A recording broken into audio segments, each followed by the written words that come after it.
प्रभु यीशु मसीह के मधुर और सामर्थ्य नाम में आप सबों को जय मसीह की। मैं रवि आइजक आपके सामने फिर एक बार फिर आया हूँ। आइए हम छोटी सी दुआ करें।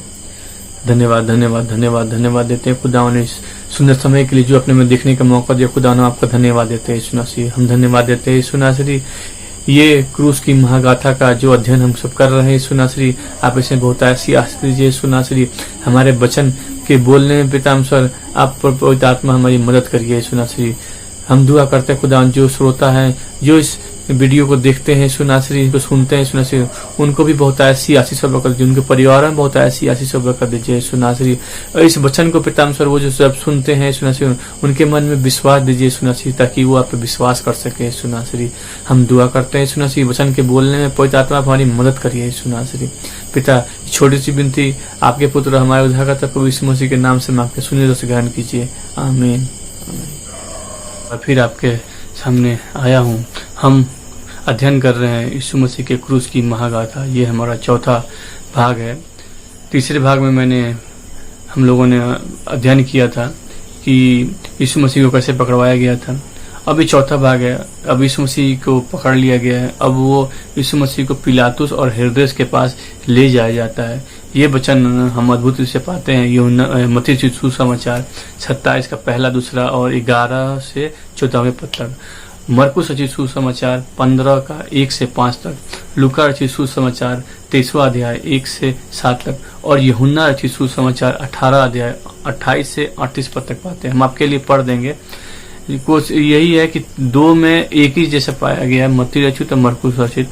और लूका रचित सुसमाचार में थोड़ा सा अलग बताया गया है कि इसने कैसर को कर देने से मना कर दिया और अपने आप को यहूदियों का राजा कहता है।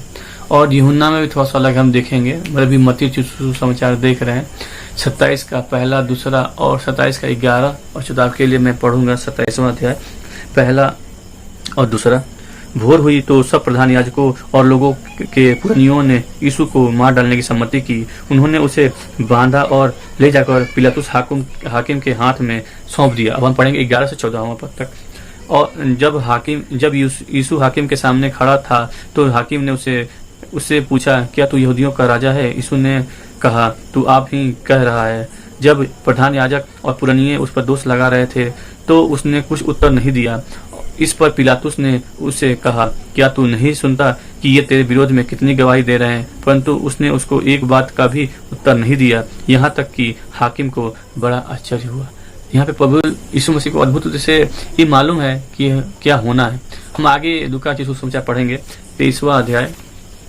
लूका रचित सुसमाचार 23 अध्याय 1 से 7 तक। वहाँ पे थोड़ा सा इसमें अलग दिया हुआ है कि कैसर को कर देने के लिए 23 अध्याय 1 से 7 तक हम मोटा पढ़ लेंगे। दूसरा, हमने इसे लोगों को बहकाते और कैसर को कर देने से मना करते और अपने आप को मसीह राजा कहते हुए सुना है। पिलातुस ने उससे कहा, क्या तू यहूदियों का राजा? यही वचन अद्भुत से हम पाते हैं। और 5वें वचन में लिखा है, पर वे और भी दृढ़ता से कहने लगे, ये गलील से लेकर यहाँ तक सारे यहूदियों को उपदेश दे देकर लोगों को भड़काता है।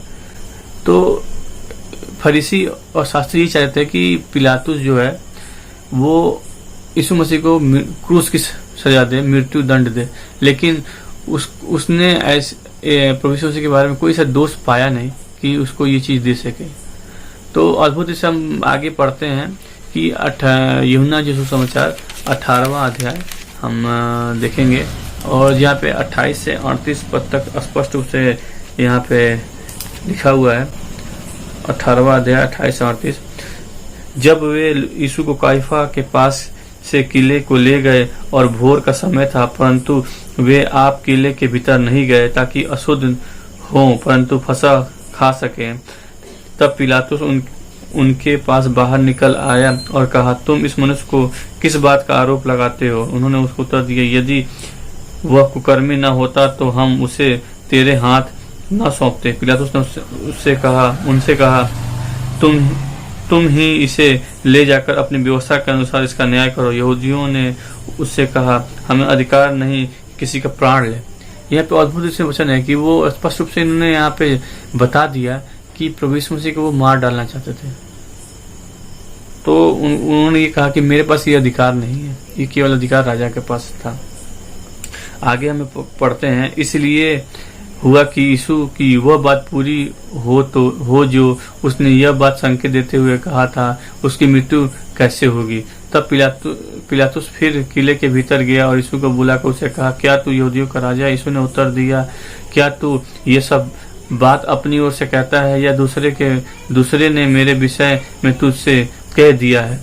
पिलातुस ने कहा, क्या मैं यहूदी हूँ? तेरी ही जाति और प्रधान याजकों ने तुझे मेरे हाथ सौंपा, तूने क्या किया है? यीशु ने उत्तर दिया, मेरा राज इस संसार का नहीं। यदि मेरा राज इस संसार का होता तो जहाँ पे इंसान किसी शरीर को क्षति नहीं कर सकता, वहां पे आत्मा यानी वहां पे न्याय होगा। शरीर का न्याय नहीं होगा, हमारी आत्मा का न्याय होगा। प्रभु यीशु मसीह वहां का राजा है। और अद्भुत रीति से पिलातुस तो ये बात कह रहा था कि तू अपने विषय में कुछ तो हमें बता कि तू दोषी है कि नहीं। पिलातुस ने शास्त्री और फरीसियों से भी कहा कि वो स्वयं में कोई दोष नहीं जताता। अद्भुत रीति से ये वचन आगे हमें बताता है कि पिलातुस प्रभु यीशु मसीह के दंड के देने के विरोध में था। उसने यहाँ तक कहा कि मैं इसको कोड़े लाकर तुम्हारे हाथों में सौंप देता हूँ, क्योंकि फसह का पर्व था। और उस समय का ऐसा रीत था कि एक आदमी को, एक जो मुजरिम था या जो भी इस पे दोष था, उसको आरोप मुक्त करके उसे मुक्त कर देते थे।